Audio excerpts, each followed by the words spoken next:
উত্তর চব্বিশ পরগনা জেলার বসিরহাট মহকুমার হারোয়া গ্রাম পঞ্চায়েতের সদরপুর গ্রামের বছর 18-র ইশিকা দাসের সঙ্গে পরিচয় হয় মাটিয়া থানার অন্তর্গত গাঙ্গাটি আমটোনা গ্রামের বাসিন্দা আশিক মণ্ডলের। অভিযোগ, দীর্ঘদিন ধরে ওই যুবক নিজেকে হিন্দু বলে পরিচয় দিয়ে নিজের ধর্ম গোপন করে ছদ্মবেশে যুবতীর সঙ্গে প্রেমের সম্পর্ক গড়ে তোলেন। পরিবারের দাবি, দীর্ঘ প্রায় 2 বছর ধরে একাধিকবার যুবতীর সঙ্গে সহবাস করেন তিনি।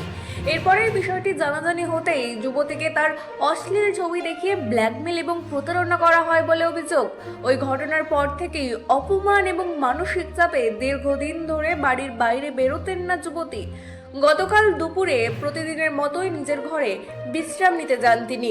দীর্ঘক্ষণ বাইরে না বেরোনোয় সন্ধ্যায় আরতির সময় তার মা ডাকাডাকি করেন। কোনো সাড়া না পেয়ে ঘরে গিয়ে দেখেন শাড়ি দিয়ে ঝুলন্ত অবস্থায় রয়েছে তার মেয়ে। তড়িঘড়ি তাকে উদ্ধার করে হারোয়া গ্রামীণ হাসপাতালে নিয়ে গেলে চিকিৎসকরা তাকে মৃত বলে ঘোষণা করেন। ইতিমধ্যে অভিযুক্ত যুবকের বিরুদ্ধে হারোয়া থানায় লিখিত অভিযোগ দায়ের করেছেন মৃতার বাবা। অভিযোগের ভিত্তিতে পুলিশ ঘটনার তদন্ত ইতিমধ্যে শুরু করেছে। পরিবারের সদস্যের দাবি, তাদের মেয়ে লাভ জিহাদের শিকার। অভিযুক্তকে অবিলম্বে গ্রেপ্তার করে দৃষ্টান্তমূলক শাস্তির দাবি জানিয়েছেন তারা। এই অকাল মৃত্যুকে ঘিরে পরিবারের পাশাপাশি গোটা এলাকায় শোকের ছায়া নেমে এসেছে। ব্যুরো রিপোর্ট, রাজদি নিউজ নেটওয়ার্ক। কি হয়েছিল? কে উনি আপনার? আমার ভাইজি হয়। কি হয়েছিল? আমরা অনেকদিন আগে থেকে শুনেছিলাম যে কোনো বেধর্মীর সঙ্গে ওর সাথে সম্পর্ক।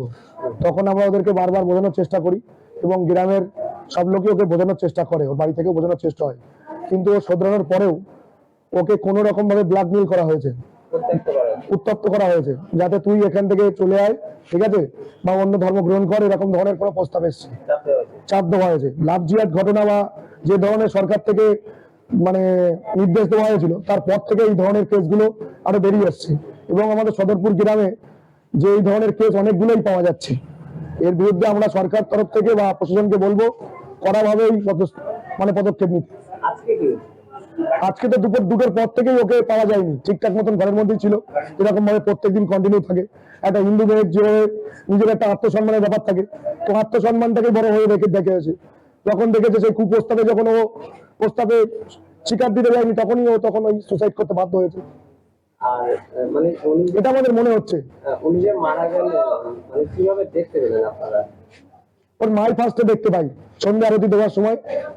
আমাদের যে হিন্দু সংস্কৃতিতে যে একটা আছে, সন্ধ্যের সময় গিয়ে দেখে, যখন দরজা খুলছে না তখনই জানলা ভেঙে বা জানলা উপর থেকে তখনই দেখা গেছে।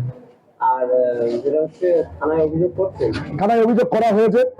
ওপর নেতৃত্ব, আমাদের যারা নেতৃত্ব আছে সদরপুরের বা সংগঠনের যারা আছে, তাদেরকেও বলা হয়েছে।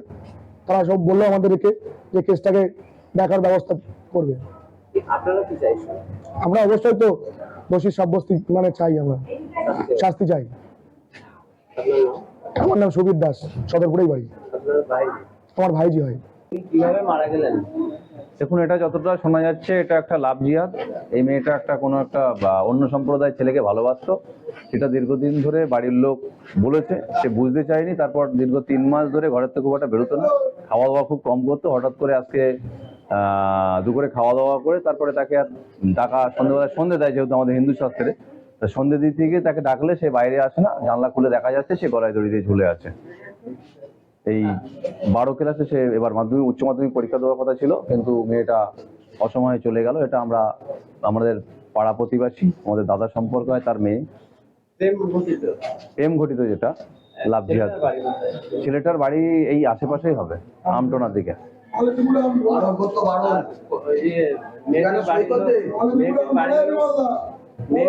মেয়েটির বাড়ির লোক মানে মেয়েটাকে হ্যাঁ, অনেকবার বারণ করেছে। এটা বারণ করা সত্ত্বেও সে শোনেনি, কিন্তু তারপরে কাউকে জানাতো না। সে বাড়ি ঘর থেকে খুব একটা বেরোতো না, যা করতো ঘরের মধ্যে করতো। কিন্তু ইতিমধ্যে যেহেতু রাজ্যে একটা বিল পাস হয়েছে লাভ জিহাদির, সেই হয়তো যার সঙ্গে সে ভালোবাসা ছিল, সে হয়তো বলেছে যে লাভ জিহাদি বিল পাস হয়েছে, এই সময় আমাদের এসব কিছু করা যাবে না, সেই চাপে হয়তো সে আত্মহত্যা করেছে, এটা আমাদের মনে হয়। উত্তপ্ত তো করতোই। আমরা ফোন পুলিশকে জানাইছি, পুলিশ অবিলম্বে তার ফোন সিজ করেছে এবং বাকি তার সমস্ত জিনিস পুলিশ থানায় নিয়ে গেছে।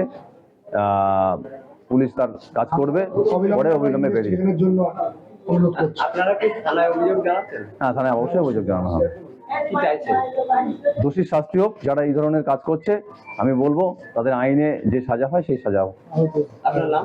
বিমল দাস। আপনার প্রতিবেশী। দাদা কি হয়েছিল? কে হয় আপনার? এটা আমার ভাগ্নি, নিজের ভাগ্নি হয়। এবারে এই একটা ছেলের সাথে বহুদিন ধরে মুসলিম একটা ছেলের সাথে প্রেম সংক্রান্ত ব্যাপারে জড়িত ছিল, সেটা আমরা জানতাম। জানার পরে তাকে ওটা প্রোটেস্ট করি, আমরা ওকে বারণ করি।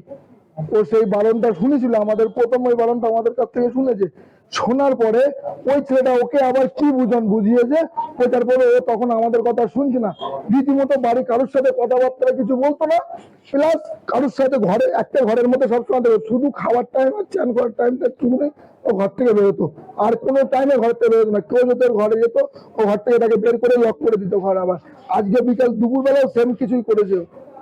আজকে কি হয়েছে? আজকে বিকাল দুপুরবেলা আমার একটা ভাইজি, আমার দাদার মেয়ে, সে যায় ওর ঘরে। প্রথম যাওয়ার পরে ওকে ওর ঘরের থেকে বের করে দেয় আজকে দুপুরবেলা।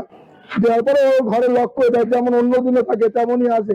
এবার আমার দিদি সন্ধ্যেবেলা যখন সন্ধ্যে দেবে, তখন ওকে ডাকার জন্য গিয়েছে, দরজা খুলছে, দরজা খোলার জন্য সন্ধ্যে দেবে ঘরে, কারণ আমরা সনাতনী, আমরা সেই হিসেবে আমাদের বাড়ি সন্ধ্যেবেলা সন্ধ্যে বাতি দিতে হবে, সেই হিসেবে ও দিতে গেছে।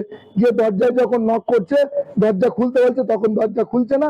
বারংবার ডাকার পরে ও দরজা খোলেনি।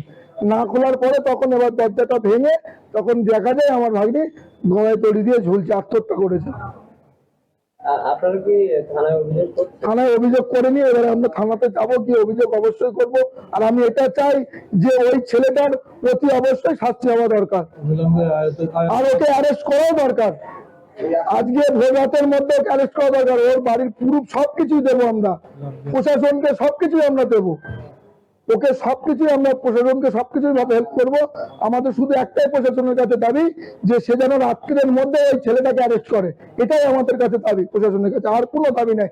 আর এমন যে করছে, আর শুধু আমার ভাগ্নি বলে না, আরো অনেক মেয়ের সাথে, মানে মুসলিম সম্প্রদায়ের ছেলেরা হিন্দু নাম ভাঙিয়ে এরকম অনেক কিছুই করছে, তাদেরকে যেন এইরকম ভাবে আর আমার ভাগ্নিকে যেমন ক্ষতি করেছে, আর কাউকে যেন না ক্ষতি করতে পারে, এমন কিছু আমি সরকারের কাছে আবেদন করছি।